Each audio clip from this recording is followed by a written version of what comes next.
Just because you're rich, beautiful and famous doesn't mean you'll be lucky in love. No. Even celebs from Taylor Swift to Martha Stewart seem to have trouble finding the one in Hollywood. Yeah, lucky for them, our next guest is ready to play Cupid. Millionaire matchmaker Amber Kelleher-Andrews has paired up some of the biggest screen stars, supermodels and CEOs in the world, with her services costing a hefty $200,000 a pop. That's a lot of prancer-size lessons right there. Chief Executive of Kelleher International, Amber Kelleher-Andrews, joins us live in San Francisco. G'day, Amber. Good morning. How are you? Thank you for having me. Yeah, why can't the rich and famous find dates? I find that really hard to believe. I know that's the golden ticket question, isn't it?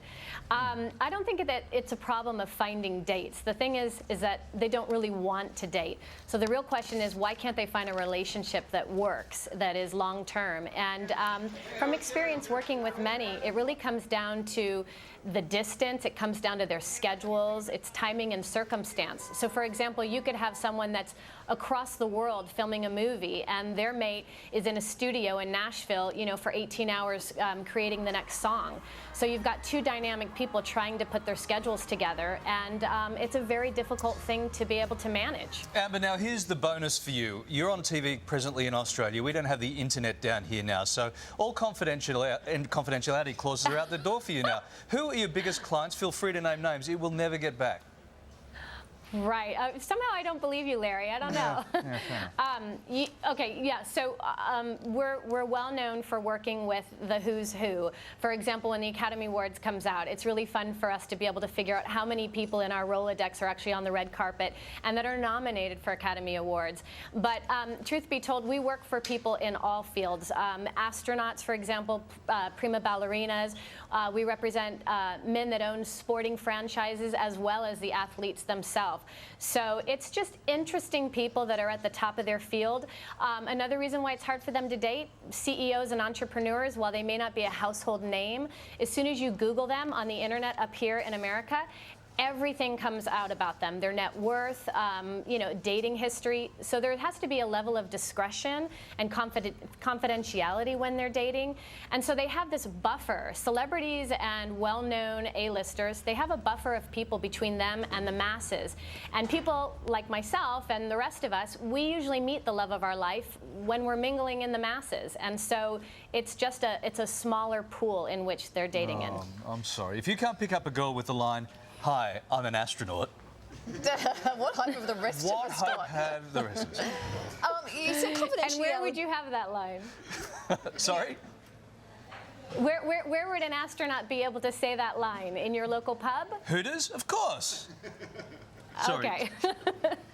So you say confidentiality is really important and discretion, and yet we just saw some pictures there of you with David Spade, Bill and Juliana, Steve Tyler. So what's that all about? How does the confidentiality work there? Okay.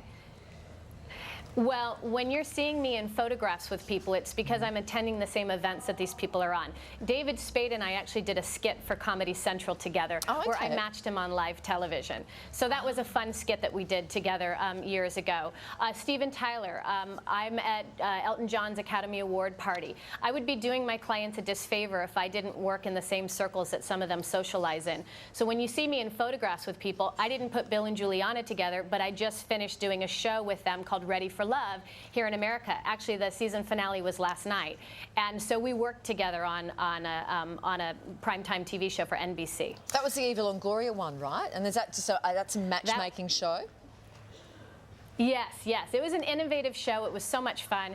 We used an app on Facebook where women from across the country were able to submit themselves. Eva Longoria was executive producer, and I was a key matchmaker on the show, and I got to put people together and coach and guide them through the series, and it was amazing. It was a very heartfelt show. I hope it's going to be in Australia soon. I think you guys would love it. All right, now you're right in there in the heart of it, of all these crazy relationships that we see on TV and on the big screen. In your humble opinion, apart from the astronaut and the Hooters waitress, who are the most mismatched couples in Hollywood? Well, gosh, the list is long, isn't it? Let's try to think of somebody that you guys. Well, Liam Hemsworth and Miley Cyrus, right? He's Australian. Yep. So, and they're in the tabloids now.